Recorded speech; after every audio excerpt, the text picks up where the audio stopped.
Hey, I'm Vince Beese, the host of the Early Wins podcast. And on this show, we interview startup founders to uncover their secrets to success closing their first customers. During this 10-minute, three-question episode, you'll gain insights and lessons to help you land deals, find market fit, and chart your path to scalability. Our guest today is Jennifer Ryan, a co-founder and CEO at Croux. Welcome to the show, Jennifer. Thank you. Great to be here. Give us a little bit of history, a little bit of background, and tell us what you're up to today before we jump into the questions. Sure. I have an unconventional path, like many founders, found myself in corporate America and then actually developing some of my own businesses, bringing those ideas to fruition. The most recent, before Croux, was a restaurant that I launched in Birmingham, Alabama, serving healthy food in the third unhealthiest state in America. I tend to find niches that need a little extra love, hairy problems that need a different perspective. And I've been able to do that with Croux as a hospitality person, seeking a new way of supporting the people that work in the industry and the businesses that are holding up local economies across the country. That's pretty cool. So, as a founder, Yes. like most of us, you got to do the sales initially, right? And some people find it enjoyable, and some people don't find it enjoyable. But regardless, I think we can agree that no one sells better than a founder finding your first deals. Walk us through a deal in the past that was significant for whatever reason, and give us a little bit of detail around that and what you did.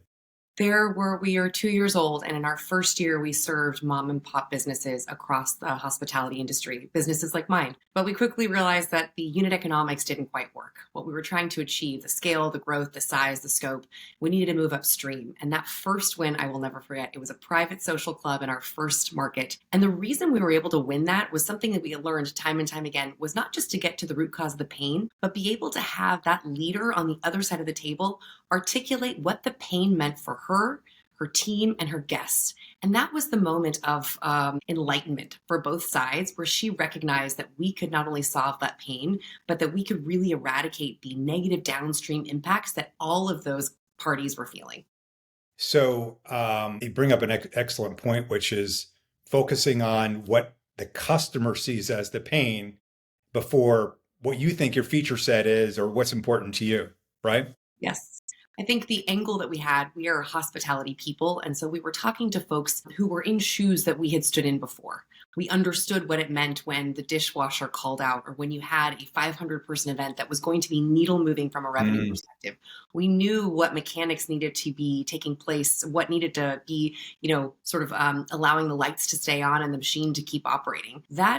Those novel insights, those firsthand experiences, I think engendered a lot of trust at the beginning, which allowed us to uncover those real pain points in a real conversation. It was less discovery. It felt more like a therapy session. We'd been there before, we understood. And so the questions felt authentic. They felt genuine. They were really trying to get to, the idea of how do we help you? Because we've been there before.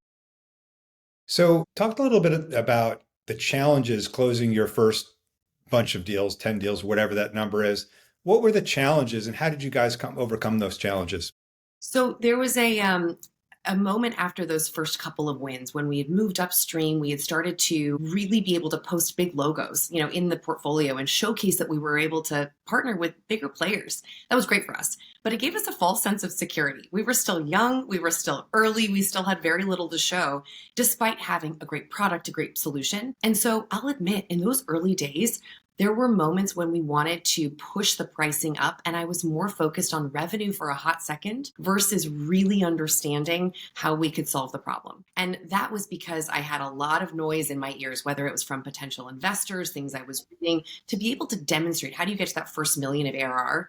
The reality was it didn't matter how I got there. I needed to be able to chart, to engender trust. And that's what I missed for a hot second. And I remember losing a deal. And I think it had to do with the fact that we pushed pricing too high because we thought we could get there. And the truth of the matter was, it was a humbling moment. We weren't ready. What we needed to do instead was stop, listen, and go back to the basics. And that's exactly what we ended up doing.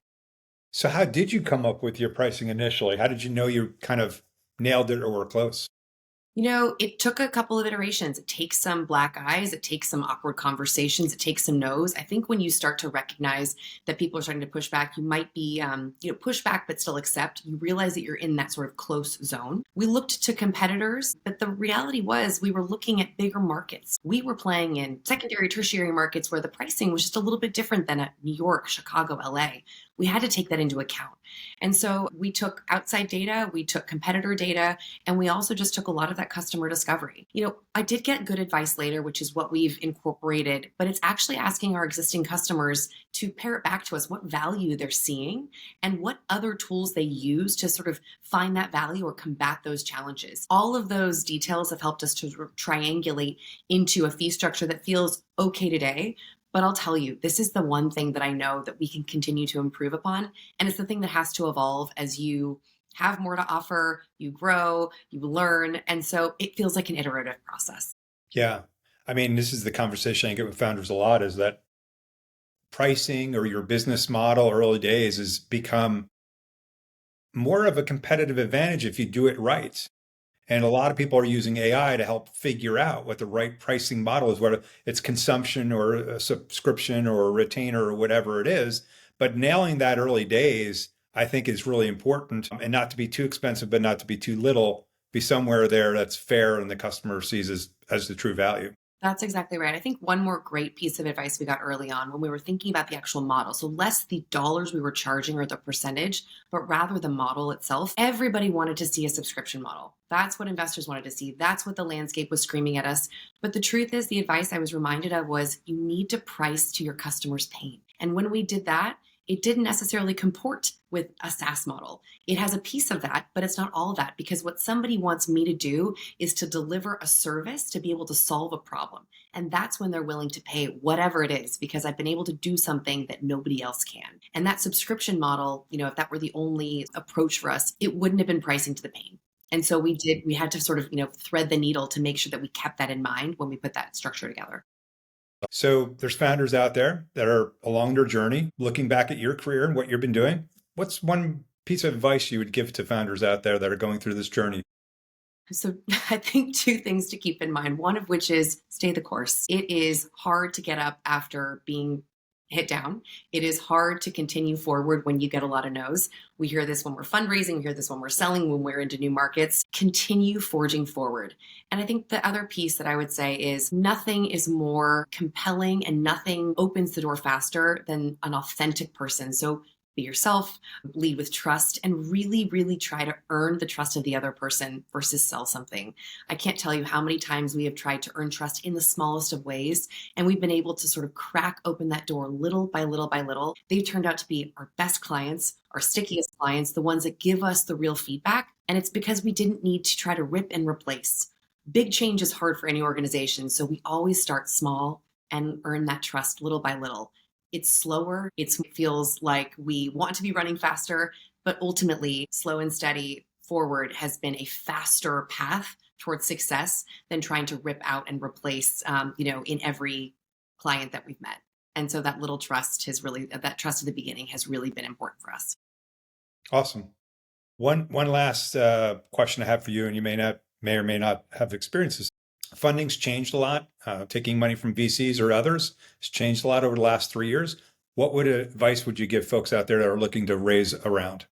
Yes, I think, you're going to get different advice from everyone. I think the notion of advice is to grab some perspectives that can help inform how you think about something. Here's what I would say, if this is a piece of the puzzle for you. When you're early, below $1 million in revenue, which is really a hard place to be. It's after the glitz and the glamour has worn off from the back of the envelope, late night session where you dreamed up this great idea. And it's before you have millions of dollars of predictable revenue coming in. It's the hard time. And so I would say be less concerned with trying to land the perfect investor and more concerned about trying to get to the next milestone. And it may not be a big milestone that is publicly interesting or looks like a traditional VC path. Look for the next win. And that could be in your technology. It could be with a logo. It could be with a market expansion. It could be with some level of capital efficiency, but get there. And it may mean that you have a non-traditional way of getting there. angel investors, small syndicates. There are family offices. And so be open minded to how you get there. But all you need to do is keep charting those wins. So break the big win down into small wins and just focus on that right now. Sage advice, Jennifer. Thank you for coming on Early Wins today. We appreciate it. We appreciate the time. Thanks so much.